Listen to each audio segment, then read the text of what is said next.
أعوذ بالله من الشيطان الرجيم. بسم الله الرحمن الرحيم. إن الحمد لله نحمده ونستعينه ونستهديه ونستغفره ونعوذ بالله من شرور أنفسنا ومن سيئات أعمالنا. من يهديه الله فلا مضل له ومن يضلل فلا هادي له وأشهد أن لا إله إلا الله وحده لا شريك له وأشهد أن محمدا عبده ورسوله. رضيت بالله ربا وبالإسلام دينا وبمحمد صلى الله عليه وسلم نبيا. اللهم ربي اشرح لي صدري ويسر لي أمري وأحلل عقدة من لساني يفقه قولي. السلام عليكم ورحمة الله وبركاته. مو بعدين شيء أنا مسودين نمو بعد نفولي ساكينجي نبلا كفنوما mone alu ya lon kafo moi din la termino ni ala ko monye wataku yawma turjauna fihi ila Allah kwa yisian lunya ay kwasito lume kanane ala soron barima na febbela kafonu hakili la mire I jandu yerelo I hakili si sancheme alla ikuna ko sancheme 100 millions we timeo 100 milliali we timeo 100 milliale ko fefono bino 100 milliale ko fe mimana bawo ilala ikuna ko sancheme eleketi tere eketi yadde mesenyaka sancheme wole kono eketi alanna mi singala nene aluma mwadi la te mumelo sancheme wole kono mi kalfani mola ni kalfani moni alula sancheme le koro ikake waliti lo ikitaka sancheme mine koro ikake musu lo ikiti ya musu yake la sancheme mine kono ikake chelo iya cheya dia boto sancheme mine kono ikake bulukuru no ya bulukuru ya toro ya na kunya beketo sancheme mine koro ikake masalo ya masa ya na damu na kube ne jamana lon de jamana lo ikita beka sancheme mine koro ifana kake fetan no ya fetan ya agbolobolo ni amaima kube lo timide sancheme mine kono ala na mi de di ma ikiti ya dinya la tere kada mina kaba fiu sancheme pe ka soro sanyi wajiri ka betimi imana dunya ba ifana we sala wali kofe ilete wolo meli koni tatiri lalanda te Europe date Amerique ngete Sénégal law ngete buru fili law ngete sardine fili law ngete restaurant dala kalaw ngete conteneur barake law ngete kataw zite taw ngete musu nan fulaw ngete musu kine talaw ngete dinjama kelaw nde fula chemaw ndaka taw ngete na donke law na carrière nekete ballon dans kela nekete susu kela ngete dongil lale kelaw yabbe kela ala ko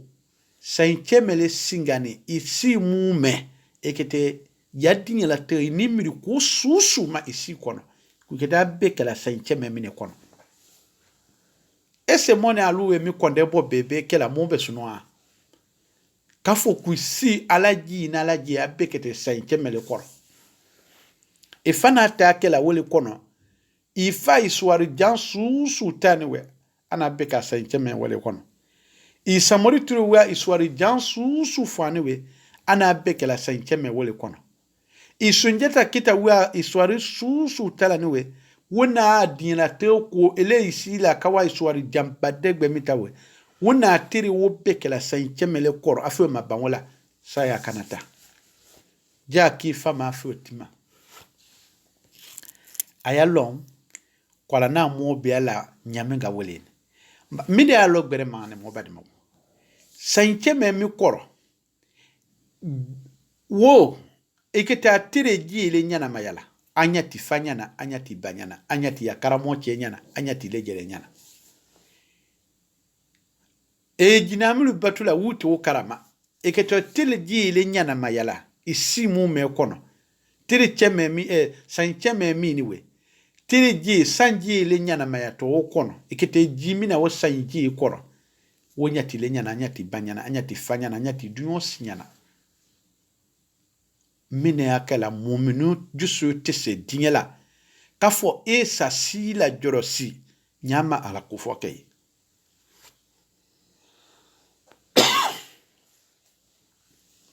mine bake muminu jusu tamina kafo a lokila kenye jorodia kaminiti sulunya kafo ama ala kufoke mine koso mumini jusu te son kafo dunyo mina minyina ni sanche me koro kunya ko kafo nebu keto nadin la tebeka sanche mele permetini dina timina okono la fiu ne ye bi woro so sanche me okono le ba ete wolo na cheme be soro ne ba ete wolo ne bulo le soro ne ba ete wolo ma ekone we mi soro wo jati nyana ni we sai mo soro wo jati nyana ni we sai bisa wa soro wo jati nyana atoji le utu cheme mino ekita akela mine mo to bilam waye mo wuye ngela aye tu kata tu na lo sinye ki ka tube ki jedi ala mambo mine akela mi konde bosule akela be konde boy mi saluna hali isoron lo mo le na funye etite wolo kalu kono wo we jate we mia wo sanyi ki jate wo we mia kadima iwoki bakono fe bene inyate foi la inato ba kenema ilani bakono kasu wala imirike ni yedi anyamema a kulumbuli dana idur ije dinamai yedi anyamenga futuli di ebe wo jate mina kalu kono wo sanyi ki na duni wo jate dini ma eba kono mayalo ye wo we la tere ima ikuketo wo ka wo dibi kono ye inato soro na kabo kenema wo be sanche me mile kono eba kono mayawo soro ki bia duni yawo ele ni ya butiki ko damnawo ele ni ya ekwal ko kewo ele ni ya afragbela ta ko jate mina abbe sanche me mine kono ala wo sanche me mi kono siji sanji la teni elema ala ni te katale ala yaki fama ko foko bon anawlete wo weme mine mo tubilaw hakili sa joromu lema hakili sa joromu lema ima alaka me fazakiru muhammadu mu masian kuma sumi fo mu nye ne ala gbalu nya fanye kairami mbu kadia ma ufanye muminu nya ufanye ala sawa alijine kunyala amasia jana mala malikine agadien mele kawuri ya kunya jana makono sakara kunya fo sakara jana masakara kunya fanye sakuru tinibami jana makono wukunya fanye hutamati jana matribami to hutamati wukunya fanye amasia wula akana ya sanche mi barake jirola si janda lubu ayimi de buma kono fi kuba isoro no mole na ofunye isoro ni jibu la mole na afunye on edo salon italo ibatalo ifatalo ikabiatalo adun det funye ka fono sanyi jate mine dima ikoni lala konde bo jate minalo sanyi cheme ilaola ka fuku kiti yadinya la ter ni kake de zoro nawo ya de zoro kete sanyi cheme wole koro ni kake balunda la lo ya balunda won kete sanyi cheme wole koro ni kake karamo lo ya karamo ya nanya foli be dando sanyi cheme wole koro ibe ka bordel lo ya borde ya la soso be keto mi sanyi cheme le koro ala ila tunu e ko itite ya modu yodu te ya moni wute Europe ya bima wulu tunu afana te na ututu mon fawe tunu a te na ututu nagwe minge to wutu we ta lile kati lo ala nyako ki juze ya jara nu ana adomandanu bumbala e do toni jilo libisi ala wutanu ne wo kuden as wutanu ne buyewe wutanu ne wo tu ndate mabwano lo wo ko be danye ya do wo ma mina wo be danye e fana do ndi malo amia to ba atemina wo ko be danye mona lu be fana ni wo convaincre ne lo mu si malo miliyami na ne atimato nyami dema italo isato bidiba isato sinile ba i balon damina ne kete carrière la boa ba i demul solon kan kete ton abunyeti nyana ba muso talo ke talo dinu fana talo nya mo bawu mo tono biate mo daw mo bawu da ba ou bien mo yeretina ka fini a fini anyana ou bien a yeretina mo tina koroba yala nu satole ka mo bawutu den talo fa talo batalo ala kawe makwa sian lunye a kwasito lumikana ne alama ay siami lunye de ala kawe mani awe wallahu akhrajakum min butuni ummahatikum awe ne Allah taala le ala bolaw a bawkon la ta'lamuna shay'a atifui lilon wati وجعل لكم السمع نغترودي اما ولا ابصار اني نيكسو ايني كلا ولا عفيدة اني دا ngawdi ama kanni ambiawo kono la lakum tashkurun fi amiko so ayni ala kufo ayni ala kunyumalo a turu ya menila ayne ala kunyumalo adaya nyafolila ayne ala kunyumalo adanyala ayne ala kunyumalo na bunya mikela anya katu abakono wa ayimiri mafanya sato lumide sayado akukwa natole bakta tankumo sangawa kana baralo firifindi wula sangawale na bara wuloni kaya jali fiunto terela malu ne bangunjiangu banangujiangu keni terela foni keni terela sanya fote turika wala ibe mu wina duna ya fiunlo ka kurungulu a bawbe wata duni ta so wala malu timia buruni langara ko te burube ni malado futire no mina te ajala wota to sumaya dunde la law ko saya na te barala lo tina te fado nyede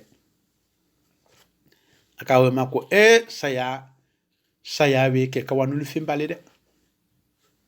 eni du nyomi de nyongo ajumi te wala rev mi te wala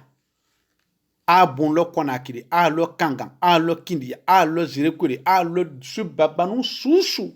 lagine wo miliate ko lekete bon lo abede ngete hotelu la yawe ngete misikata ngete finge lata ngete senekela ngete aduna tangeta apata mimili ya kemeni tambete wala wona sasadi ko upetoko siketala ifanatini itinani takuma kampe ya lahi ya promesse be ya rêve be mafala inato salawoti elele ka aki imilijie makafo minde na kela nde makono ndite fuilo nzoro ni lomi ni mu mafonye kafo nzoro ni lomi chele nyate nzoro diaba musule tie yin dalon e ka aki hakisi eleke animusu nikali kono kafo mamina nzoro na mina kalu kono kela nane akono wo yere fu malo kafo nefu sato lomi ale ma yere fu talo a sato lomi on va mi yere fu ni wo mi devalo ale fu no talo malo na ala na kusumi de kane vani mamina ne soro na amatalo ne sato lomi yere fu talo va fana talo ada ya nafu makaduni la kurazi sumi de kane katakana si bila aya ya nafu makaduni la aya ya kubema kurazi ala amalo ne bunye to anya na ba awunya alu koroto ne nya na ba nde wolo mi kuvanye mola adama dengu yeri tiri la kabo tinyeli lo nyamenga ki madu ala la wule ka fo ha nyamidu lo ni tene fanya lo ni te manye ka fo mo sato lo mi ni ne do ngato mi jela nyina ala kon kitabu nanu ko ji kitabu chemeni nani nanu ko ne ma felo wolo ba ne beta ku gwe mina kama sandisi kan dunu landu na ma sandisi la furim balitu kata anje ku gwe kan nyale sa ya kana baranelo do makanga afriuna ofajuna anu ko ni we kila nakalide sallallahu alaihi wasallam mo we muhammadu wuyande ya mo ko ngo muhammadu matunye fo ngo nabi ma ko men ngo motalo bi motalo sini mo ko ni ka ngo wuyale ngo la mafoi la dio menya ko ni kata ke tunyele na kata soro kwali jine ko ni janama ko tunyele le anu ko ni we na di nu we do adinya bono amade ka afriuna fatane numba nun ko mo bana mo fade nduru be son uwe la muhammadu ka sallallahu alaihi wasallam ka dinake nu bi ba mo do mso duru wi son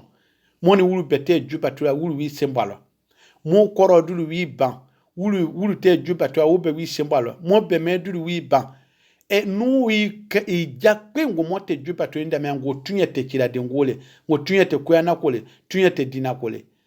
ngo tunye te alkiyama kole ngo mo we sala we ba sala lewe ani la wili koni katake tunyele kome afa nyaminga aya kitabu bu nu koni na bonota nu koni nu yo bono lelo kadap parce que moni modulu na tinyeli da mia ube wadabia nu madabia nya koni katatu kafwali kiyama ko tunyele nu koni we bonota de minde mo wakali kiblo mi kusula d'ailleurs wi mirila san waja timi we timi ereti masoba kafo kule fana nanu ema ele na sisi sola masa incheme bo kaba wosa incheme ko kunvan ila isato le mi wonya tinyana e sato waya sisi ala ba tale kiti jinna ba accident kiti le ba e sato environ waya silo le ba jile kiti ikete imido jile kiti fala ba subo wule kiti duna ba sale kiti kununa ba isato kukula anyatinyana ele mi kunvana ele kawo ha minango be filika boyedia ko foite memba se fone njibe turuma kule ne vali bonyona ko foite mino ji kitabu chemeni ji kitabu nane ko ne mafui alo fone na artisiale ke fone na dongiri labo ne lo ni wema ala nanda wele kama ji kitabu chemeni ji kitabu nane ne to wolo dako bi makutala sini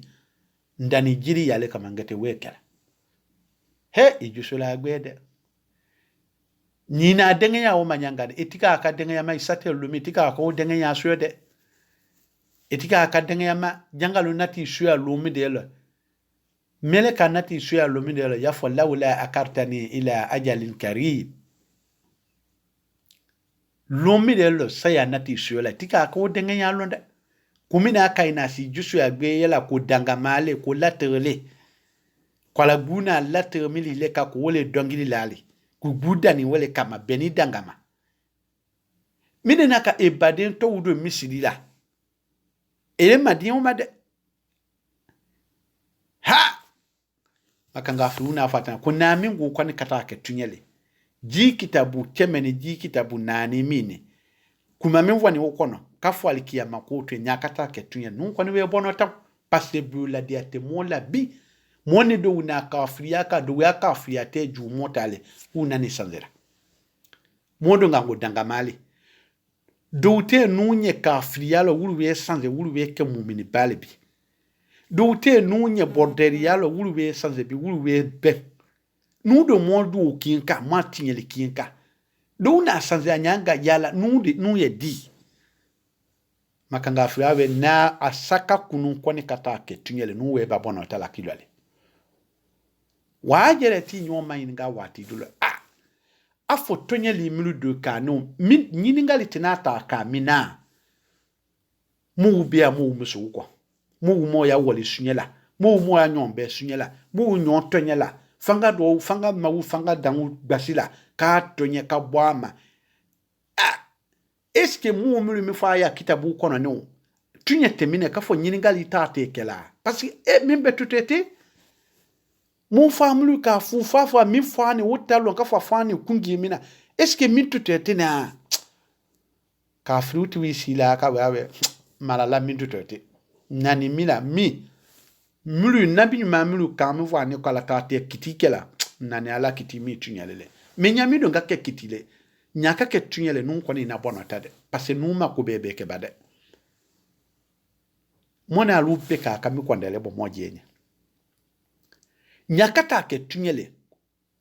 sainche mene ka kana vi na di ya te pe ke sainche meme go ne be mi de ke wolo adia ni alanye eje kwande bo jani kwande bo lunse 90 ele soroni 80 kata 80 ma ane 80 ma kana simina asangi ngin wala kalu kiringirin kwande bo ibe mi de ke alanye kafo ibu mala ne ama ibise kaliji ne suyali jannati adini jannati mawa jannati firdaus ibise kaliji ne suyo ya bara mi de mai haki mi de mafo bini ifana kwande bo ijere kwande bo ikasi ichema ikasi musuma ikasi dema ijere kwande bo soro ni 80 na kato makana simina ebe kumi de ke ebe tonya liminga imiriba ebe wuyami fo imiriba ebe sunya liminga imiriba ebe kaniminga imiriba ebe tonya liminga ebe mo jate mi fo imiriba ni de mamo fo ba alhamdulillah mew ebe mo ifeta minga ebe basi ju ko minga ebe lisimu mi la dula ebe mo nyanyi ni minga imirimi pela kafunu maba ya lada je woni ya alliance ya nye ebe minke alanye wolla juro ki ba ya mafena mi de se ya de mesenyalo ko mulu timini konde bo ya saintanjuna kana saintan fi anasoro ka saintan sabanaso ka bini ebe sainyi bini anisyo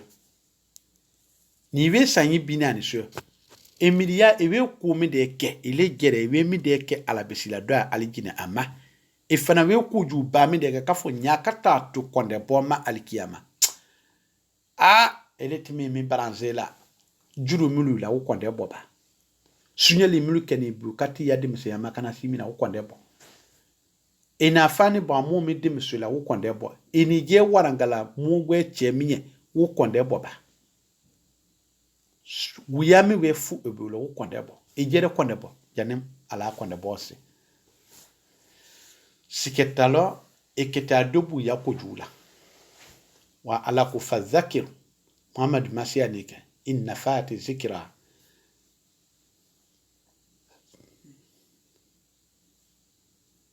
ala ku Masianike mu munafana jenelu sayazakar man yaksha limanian dewu ulekete siana mu siantola ala nyewu limanian dewu mu John heremawu John mu kananu ulekete siana kabru baya kujulo duni ani jamayite foisi kabate explication wayatajannab alaska kwa belo mu kuna bo kete afa ko no danga male latelenga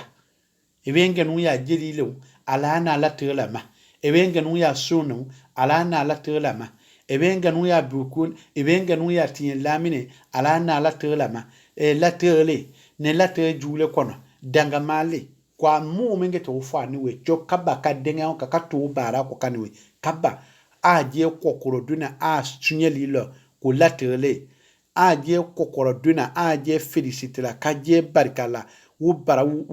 bara ukoka kaba ala je yina kwawe kwalala ku we evaluation dolele adengya ni ukoka kwa belomu kuna bole buni wo doma kuna bolo de kwa ibe mu ya ofani we ko kuna bu ya to masititi mikasemina wodile abelo kuna bu ko yana jere le ofunyana mu mikita jena siri bariala kwala la tele nate sanzela ko kuna bole kadieye tinyeli lawe ala la telenga akawota kala kun en même temps kaba kadion mate adungalo fiu ne kuma ne kume mai ala we balona ima ala kame fa alha maha fujuraha wa takwa ala ku kwale na adama de fida vimpe ni mafimpe fendu duna adama de na ika kallo fenjule ni fenyumale ni tuma dullo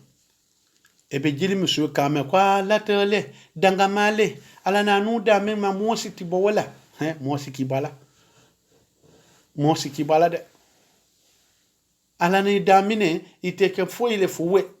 tunya feon tunya ale ala kidin fana ko kwale na jana malada ka firiwule nyani una faliwu ani musiliku babawu kwale jine la dane mu'minu lenye etate wo jabiadi ale ala kinko wama umiru nema jamal finfina ila liya'budullah mafokane ala kin batu muklisina lahu dina kadina mi batu be kalsa ne Allah ta'ala kirinye kakke ake kunyumala ne ala kinye wa yukimu salata ay sirike ake nyanyuma bela wa yutu zakat ay jabode wazalika wumini we dini le kayima ne aladina kimi nani wo sabati no ke wo bara nyumale ni we jannati firdausi soron bale le buye ni we na jamala amina ya dina tole wole ele ko dangamali ya jeri yale dangamali ya muibana yale dangamali ya comedian yale dangamali ya mojebele dangamali ya saranta yale dangamali ya siribali yale dangamali ya musiliku yale ala dongunye wama kalaki tujina wali insa ila liyabuduna nema jinani adama denda fenfin goso mafo kanani ala kimbatu ko no tunyete wole ukuyana aya ma o wuli kaboye ukuyana aya we ama o wuli ala kande wole kamu we adama dia kanne we ala na ne da jiri yale kama ngete ndawo kela ala na ne da dongiri lale kama harin ka bo hijira ngete na dongiri la kela pasi dangamale moda masa ama mibila enye masa moda masa mambula na mibila enye masa te obula mwa kumale o mania kama kuida masa na midula kuye masa te obula wa ninya na jorodu yiria kuduru yiria de edinyani womade etatela kapitali kono kaka dandeta pasi kalon nyiningali ye awi miala getila nyiningali kete americain ekenu divisu la ekiban belo americain konna mi demande la ko yana kandida ikawonya nyini kawoda fatek wo interview ikipere wala ala siri ikoni mi pere wala dangamate wole ala sundo dangamate wole bara nyimake dangamate wa ya jiri ya dangama wole ya musiliku ya dangama wole mais ekenu divisu ya kutate ameriki siri ya susu fani amerika umbu ani ala misika fode wa siri ya susu ya wulpe kutedoa ya jamana kona kufuitimi misi ya fe ikawobe respecte complètement siri ya susu fani européen umbu ku iri woke inato duna Europe ikawobe dafanet ala tawe sila kono kudangama mo wese mingu malo de adiwe kemino asian lunya kwa sito lume uko fe ala benani te kata maini ka fe kingi na bema ina miki ya dunya te kono makama ma yalfizu min kawl ila ladai rakib atid ete foi le po idala ni ala tita nate sebe inofe imakame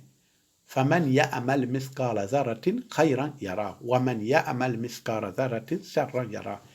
mo ya misikala zarati bara nyuma atetuna alako atatu ya jila likiyama ya bara ju misikala zarati atetuna alako kwatatu ya jila alikiyama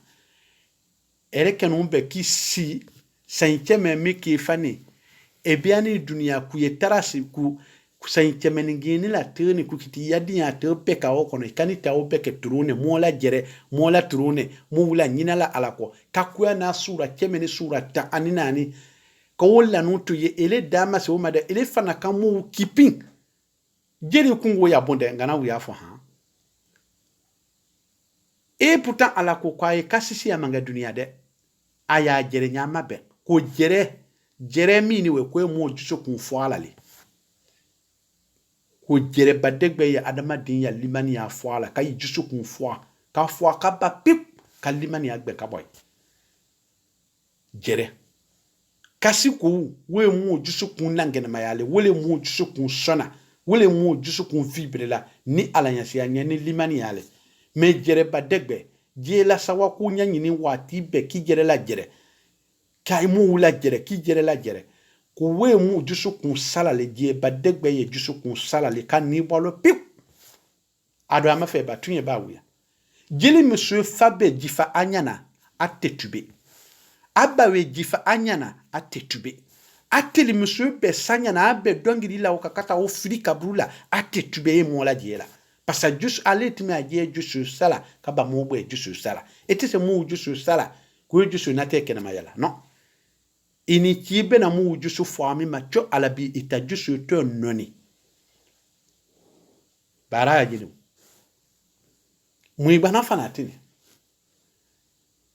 aha eni si que la mo dino tiela ha eni si que la kewuni musu duna nyona mulumanga ka furu nyoma ka wo bara juke turi wu buche ne bo amaso ha ala danda umina so ka dakara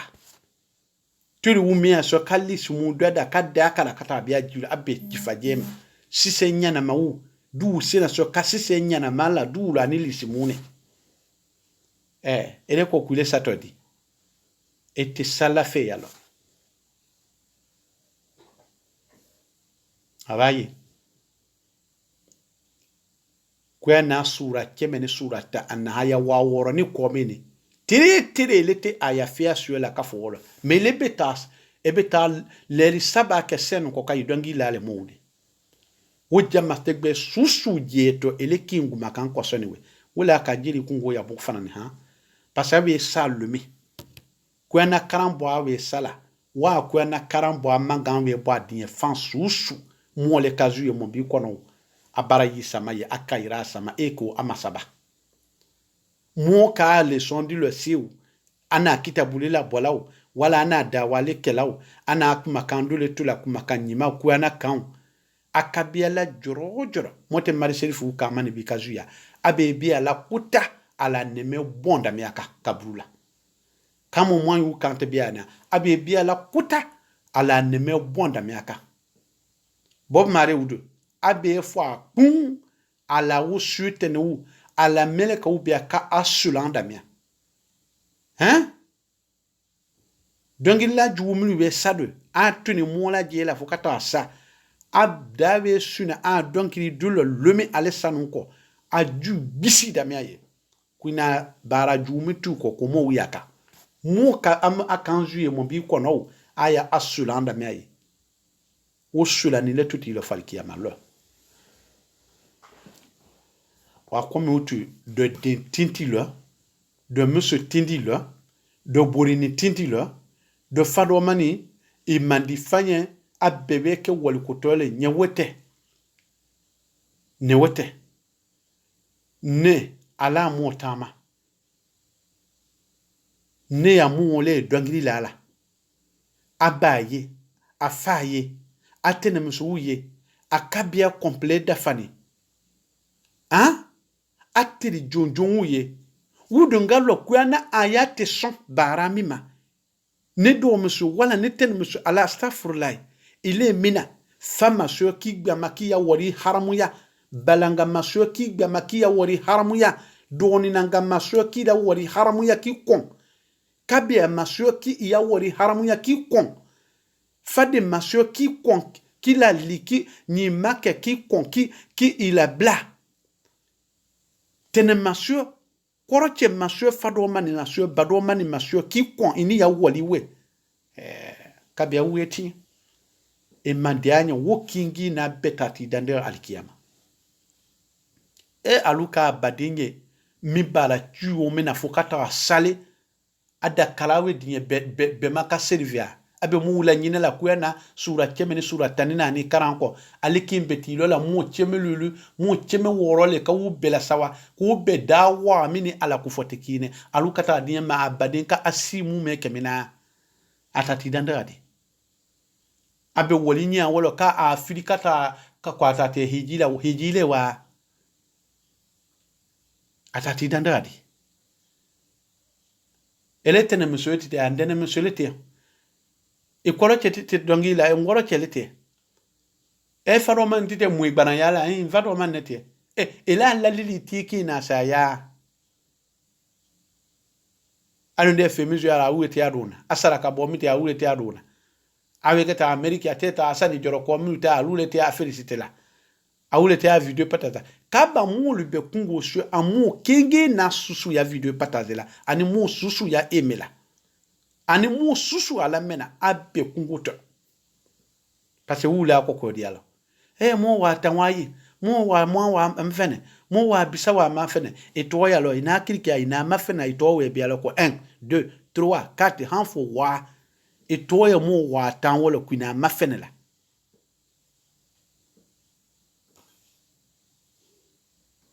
ngo aye mo selfie atani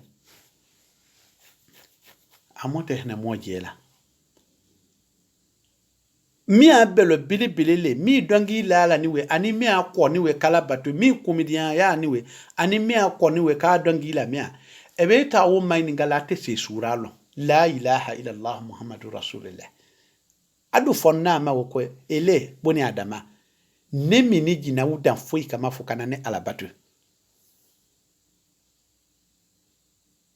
kapa kule ni de mesa ya minati su ya lumi ya jiri miso edunyo ya fan club mo wu ya musican ya wula telephone kono wekela ele su la nita ita fe itu ni senya wolona ya foku ya music kambe ku ka abela tuni ya son susu dunia du kuro koka ku ka bela tuni jim akama dunia fanze hélas wote se kade itise ibatise kabia tise hali ya manager atise ya dongi we bata ala dunia fe mba mu susu fana kazu ye kete ajanga ta suya kabul kono ni matube kabaka wole ko sala ko ya ayuhal ladina amanu alumlu ko kwabe limana tubu ila allah tawbatan nasuha atube ay kosi allah taala ma asine allah taala nya ka tube ami kosi aya bara juma be jafa jurumu belo aya kata una aya jurumu be nikim be jafa belo kabakata ala do alijina me ansarati ana jaf ana tube minga we tube we to mautude e ki kuna fin via mautu nous 80 nous na 67 là 2000 là nous l'été moi na album na balé na kata non le e matube ba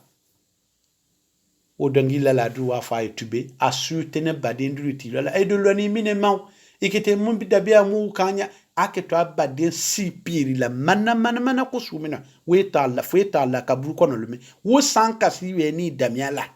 la ilaha illa allah muhammadur rasulullah ni wona fi muso ka wo sanka si damia ni wote ne muso ju ni wo ka wo sanka si dami e nyana kwade muso jiri muso we sa kwade nje jiri che we sa la ilaha illa allah muhammadur rasul ya fo i kali ko mi de ken iro kwani ka kasi dike fun parce aba si mu me ka ala jela kasi lo we so ala ko we kwa ai kasi lo se ya dunia ya ai jere mabe jere ye jusu kun foala li o jere badegbe jusu kun salali kalimani yagbe ka bola pip awayi jere badegbe abe jusu kun sa ka sa pip badema amwa si an lonya mu sato le mekata alama o meso mi si ni ata kuna ni uto ami de ke ni uto mi nyate ke mo be bele alhamdulillah on ere tawe ka mino ko jiri le la ni nyakoni ko musliku le la ni nyakoni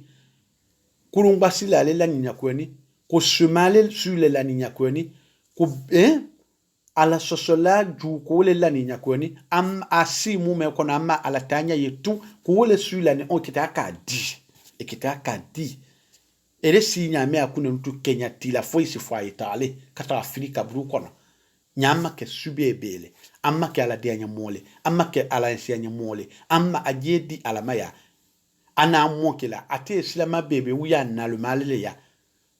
kwale kana perde a emeula akana perde a fan club moula akana perde a manager wali misoro na akana perde a kafri ya wala kwa kana perde a tinyeli wula akato kasa ya kata wasu ale kabana ngodu be timi Côte d'Ivoire de mo badima do wona sala aye sa wati ma waje ke chrétienle wona ka benyana osuko na ka nyamga ka donke kala kun ka donke ka suda don hanfu kata si kabulo la don ilo akọ ka osumenu ke don ilo akọ subhanallah ay kuya na fu yewe ni wele nani kuya na la wa ma umiru nema jamal finfina ila liyabudullah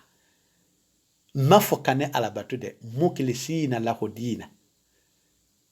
hunafaa wa yukimu salata wa yutu zakata wa dhalika dina alqayima wele do wele ka kun wala uta bili na farafina beti blula kola bili minya kawona kawoto sen ko ka kagbalo kawala subhanallah kawala kabako kake la jamana uche kaduma bolle kubake masale alalide ona bala adibe naka komina ni kwatun tedo wotu ni mutu kawolo kana fogwa bini hey woto wetunu alla sinine mone ba jelo de yorobo wodo ni bi wodo ngenya modeli sumi de mi ma do Bruxelles ya mi ma do France ya de sunu be fasa juruti be na kilo bia ka be fasa ke ka ko mi de kabi adon yere fete ke fuye fani bo ikana ki waranga akama kapiri ngoro na kaba kwesi dimsunu be na la ka jelo chichi no ya foko ko mide sumine ala we sankeme korotu sankeme le koro egeti ta tere juumin pekela sankeme le koro ibetala atida fa sankeme la tunyi le mataba cheta de una kwatuna suite na barala ala kwani sine kama makono awati kwani wesela awe walani yu'akhir Allahu nafsan idha jaa ajaluha wallahu kabiru bima ta'malun ala makke adun dake atina kela kafu isawati se ewe ala beregle tunduye fu bene duni ni ndima lo chekina ndawo ki ala batula weka imafie utu nyimpe ala bat ulo chekindima ikananza ko ala madirika ka adun na atakela atukela awati we sila malaka we nala akono agbo we nala ni saya malaka kana siketala e bawo e fa ya manager abela kafunu abi ni kwa be ka kafiri ni tufana wa tufana kata singon no ka fo fi kana kasulu lo ka che kururu kana ka son ka bi ama ka fara lati yafo wara jara ya dakela subo chema yoro wulo nyanga asono nyanga ka songu te ni tamalakai kafiri ni samatine ula kaita kafiri la ndia dala kana awitwa nya wulula abwa buwe ke kakwisi fatai ni bo agbede hejere ke to alo anwede akonya akuma mivani depuis meleka ido ala kawelo ko kalla sawfa ta'lamuna akete loni kade woloni junale lomino meleka wa lunyako e bien ne esikono meleka ko kuma te funya na imanye waite sa fiofu ye meleka yi mba ifana do wayina ibatika meuko ifatika meuko e granjana la niwo dunia tunuka alkiyama naka dunia tunuka itato joromi we naka dunia tununa we bala dunu o gran masaba kabakule ni de ibani family ni ya muomlu sini kungo wulu tunuka i dotro sumina we tunuka i maduni itato joromi we naka la ilaha illa allah muhammadu rasulullah ekiti ya fan club utami ya eme utotomi e kane ba ututo mi e teri ututo mi e finance ba ututo mi e ta to tenia ya to tro ututo mi multi ya maquillage kala wu e kete ututo mi massage mo ututo mi subhanallah e buta to le no jabbar melaka ya bara makake ifawsini wuri kumala ala masamani ladime dotoro chedo atako fude kwa wanyaje mau finge do atako we kwa we na ko jiwi low atako we ko jiri wi low awaje malo se yaw atako afo kwa nyawe je mau kwa nyala je sama atako kula mangu ya we biela ata dotoro cheko kana dine habutu ata dotoro bayer yere ko we nato we lowtu ala mamilo ni dimai kada wala ni kadi una to kata bia nyona kabia nyona he ale te wole o e balo non ave he nya hakita alula mimbuta wati wese we ka mimiane wojere kalo ka fo be mina fiu ni se kanya wolo ka kumanene alunya ye la ilaha illa allah wajibili danewe la ilaha illa allah muhammadur rasulullah wajibili danewe nate asoro saya bwato pe kumanyana mawunye anni tanu ko kafo anni mianu ni sinu ko afa abumungalala ni kase juso kuma kumi ba wolo ye alusi amane ni boma ka sinka ba koni weke ne sinka kinde fiate ka sanzinka fi mbulu yala kasuma ya da mi agbera ma hafu kanasi akangoda kanasi akuna etimi asumala siketalo ja femi mo fali kuru sufila ja we ko fimbale jeri woni ji femi samato la jeri ni fasa ni buni feri wuche ani jeri wuche ani ji wuche nemeneme mi fallo ni samande wole wuche ni de adoni fali le fangale la aboto la atisona kafris mele kawe na ko kukamia atisona yi banale abe buika ji sino abe buika ji kolo abe buika ta aburu kunya bela ate mina yoromia abe buika wala ka kafrie torola sa ya ko pasa amma bara make ale do nani ko e bara mi gabi amma na oke on tawe se ale do ndafe kabo ale do miato ni kata bia tala kafali kuroto mi akata obia du kuro kono wa nimi ni we tuwele dimensorna we tabla tala ilele biani yewe awe tabla la foni joro iblani ile parce ale le dimina sima ale tafeka bu fali le tout atafeka bo parce ale miato atate ale joro me wonya ya nyana wala ka friketi kufala ki kufa oni kwa kabole wa meleka makasusu kasusu kasama tandi kasama ni de kasama kana tufa kabalo kinu anya busunu tala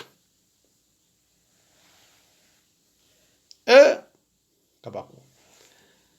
اللهم يا مقلب القلوب ثبت قلوبنا على دينك ويا مصرف القلوب صرف قلوبنا على طاعتك برحمتك يا أرحم الراحمين اللهم إنا نسألك الجنة وما قرب إليها من قول وعمل ونعوذ بك من النار وما قرب إليها من قول وعمل اللهم إنا نسألك توبة نصوحة قبل الموت ونسألك حسن خاتمة اللهم إنا نسألك هدى والتقى والعفاف والغنى اللهم إنا نسألك هدى والتقى والعفاف والغنى اللهم إنا نسألك هدى والتقى والعفاف والغنى ربنا لا تؤاخذنا إن نسينا أو أخطأنا ربنا ولا تحمل علينا إثرا كما حملته على الذين من قبلنا ربنا ولا تحملنا ما لا طاقة لنا به واعف عنا واغفر لنا وارحمنا أنت مولانا فانصرنا على القوم الكافرين مدمو نويدو لا توفن دو منك دي على لا جاء فما سيفلوما على جي يرونيا اللهم لا تدع لنا ذنبا إلا غفرته ولا هم إلا فرجته ولا ميتا إلا رحمته ولا مريضا إلا سفيته ولا دين إلا قضيته ولا أخيم إلا رزقته ولا مبتلى إلا عافيته ولا ضالا إلا هديته ولا دعاء إلا استجبته ولا حاجة إلا قضيته برحمتك يا أرحم الراحمين اللهم ربنا تقبل منا، اللهم ربنا تقبل منا، اللهم ربنا تقبل منا، اللهم ربنا تقبل دعاءنا برحمتك يا أرحم الراحمين. اللهم ربنا اغفر لنا وإخواننا الذين سبقونا بالإيمان ولا تجعل في قلوبنا غلا الذين آمنوا ربنا إنك رؤوف رحيم. اللهم ربنا لا تؤاخذنا إن نسينا أو أخطأنا ربنا ولا تحمل علينا إثرا كما حملته على الذين من قبلنا ربنا ولا تحملنا ما لا طاقة لنا به واعف عنا واغفر لنا وارحمنا أنت مولانا فانصرنا على القوم الكافرين. وصلى الله على سيدنا محمد وعلى آله وصحبه وسلم تسليما كثيرا وآخر دعوانا أن الحمد لله رب العالمين. على حكيم ما دموما على لبنوي ما دموما على من مولا.